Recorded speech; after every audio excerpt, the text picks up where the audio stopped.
Okay, we're recording. Okay. Okay. Hi, Saffron. Thanks for meeting with me today. Hello. Today, I'm going to be walking you through my project for decoding disagreement. So, my topic that I picked is about affirmative action in college admissions. And I don't know how much you know about affirmative action, but it's like, there's two sides to it. And like doing research and like writing about it for this project, I kind of realized that both sides think they're right, and essentially it's just about fairness, but their concept of fairness is very different. And so that's kind of like where the debate goes, and like that's what I'm going to be talking about today. Yeah. But a little background, affirmative action started in the 1960s during the civil rights movement to increase access for racial and ethnic minorities in education and employment. And over time, it's become a huge point of tension.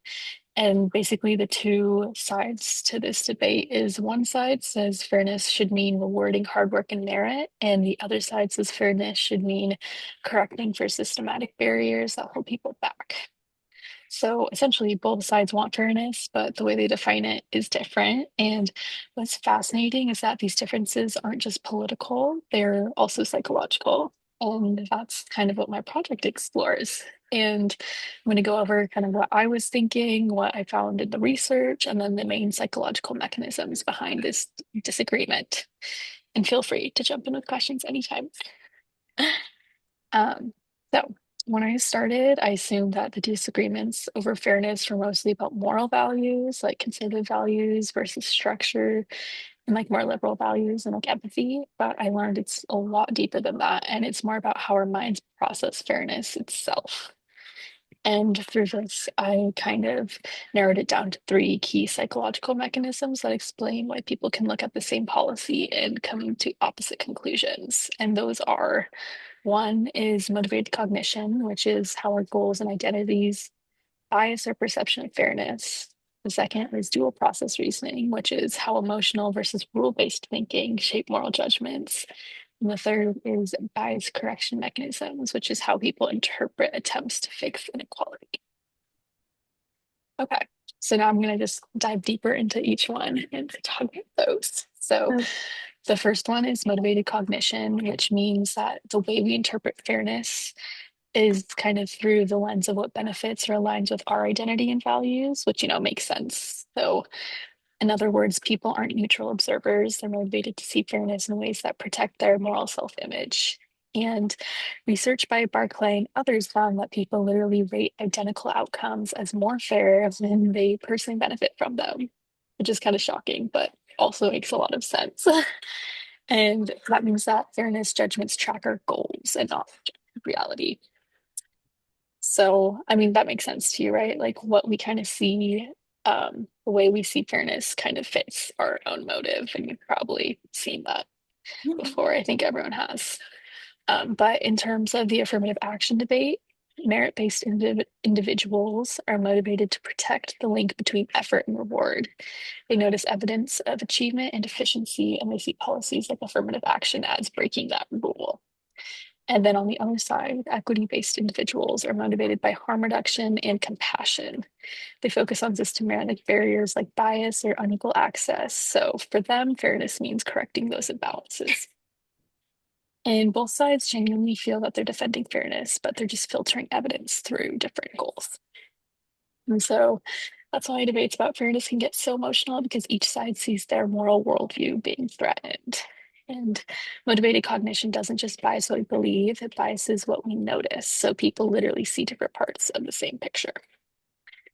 Have you ever noticed, like in your real life, like two people looking at the same like thing and just like having totally opposite conclusions, like just based on who they are? Yes, 100%. Especially with political views. I've had friends, like longtime friends with different political views, and it's just they don't see the full picture on either side. And it's like, wow, like it's Yeah, just who they are as people. totally. Sweet. You're already getting it. So great. Okay, now we're gonna do the second mechanism, which is dual process reasoning. And this mechanism is about how our brains handle moral decisions using two systems. The first is an emotional system, which is fast, empathy driven, and reacts to harm or unfairness. And the second is a rational system, which is slower, rule based, and focused on consistency and logic. And neuroscience studies show that when we experience unfairness towards ourselves, emotional brain areas like the anterior insula light up, and that's moral anger. When unfairness affects others, cognitive empathy regions activate, and that's how we process fairness intellectually. So, in this debate, merit based people, so people who are against affirmative action, rely more on rational rule based systems, and they value order and predictability, and they believe rules should apply equally to everyone. And then the equity based people, the people pro or affirmative action, rely more on emotional empathy driven systems, and they feel a moral urge to correct harm and injustice, even if that means bending the rules. So that's why both sides can agree on the same data but react completely differently. For example, if a college admits a student with lower scores for diversity reasons, the merit side sees rule violation and the equity side sees moral repair. And here's what's cool is that both systems are necessary. So without empathy, fairness could be cold and rigid, like if it was just strictly rules, and without deliberation, fairness becomes reactive and inconsistent. So do you think personally making like more fairness decisions like with your heart or your head? Like what do you think you use more? I think I definitely use my heart a lot more, but I try to weigh in my head as well for my ultimate decision. Yeah. But I've definitely met people who are like one or the other. I try to combine both because I'm kind of aware of like my heart like is really like Mhm. strong in its opinion. So I'm like I need to make it more logical. Feel that. I feel like I'm also more heart, but it also just depends like the situation I'm in. Like at work, like if the kitchen is closing and someone wants to order food, I'll be like, no, like that's the rule, like you cannot. But like maybe I should think with my heart, be more empathetic. I don't know. Um, but yeah, that was a good example. So basically that's kind of the whole basis with dual process reasoning. And so my third mechanism I'm going to be talking about is called bias correction and backfire effects. And this mechanism has to do with bias and corrective interventions, which is how people interpret efforts like implicit bias training or diversity policies.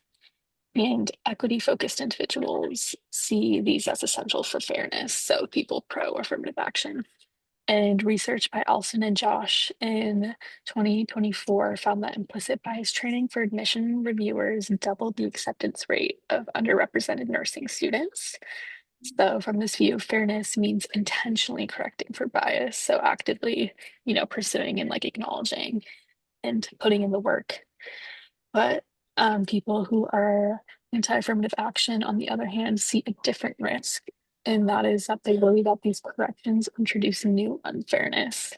For example, there's some modeling by these people, Kleinberg and Raghavan in 2018 that showed that rules like the Rooney Rule can sometimes lower efficiency or block fires. So, I mean, there's conflicting things. Like obviously, like there's corrective interventions, like you know,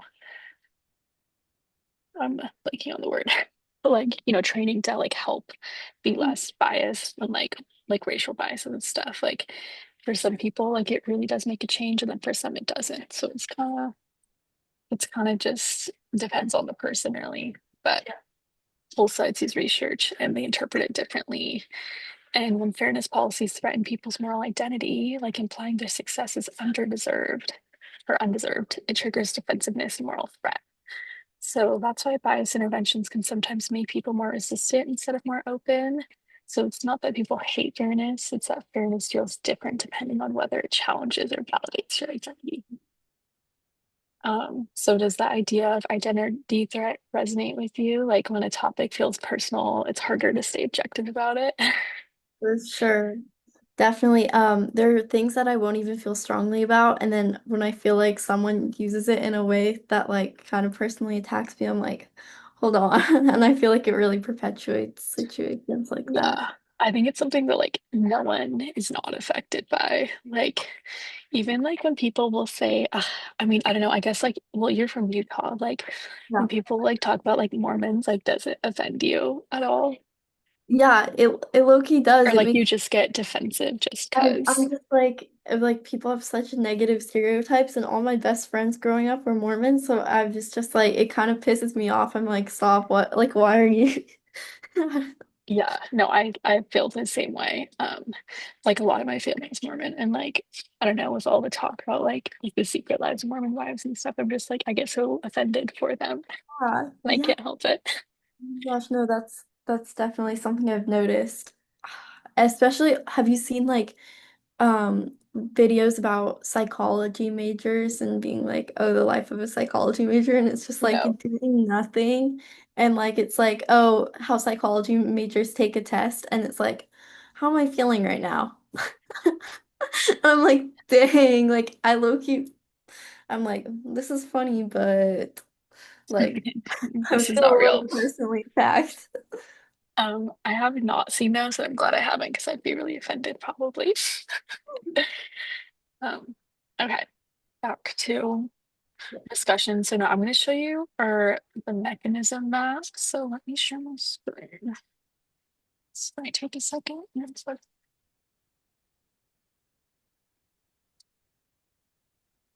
Okay. Oh shoot. Do you see it? Yes.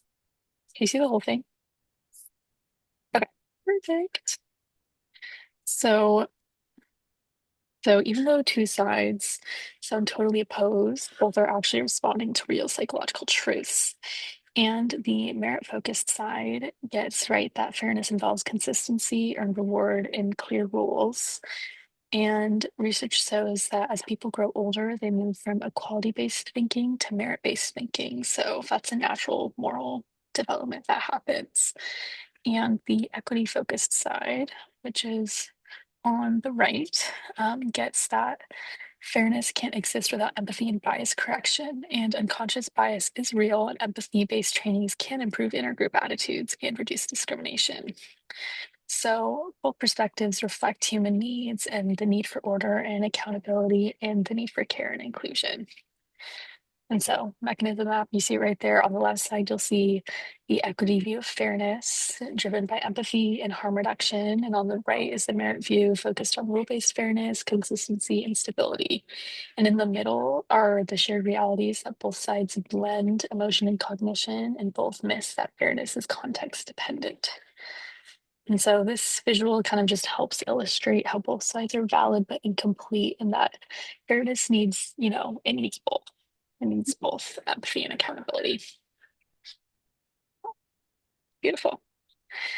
So, what surprised me most about this whole disagreements is that it doesn't come from ignorance, it comes more from identity protection. And it was kind of hard at first with this debate because I'm pro affirmative action. Like, I'm pretty sure I got to Cal Poly because of affirmative action. So, at first, I thought it was like more political than anything, but it's a lot deeper than that. And people defend the version of fairness that supports who they believe and who they are morally. So it's not just about facts, it's about the kind of person that you want to be.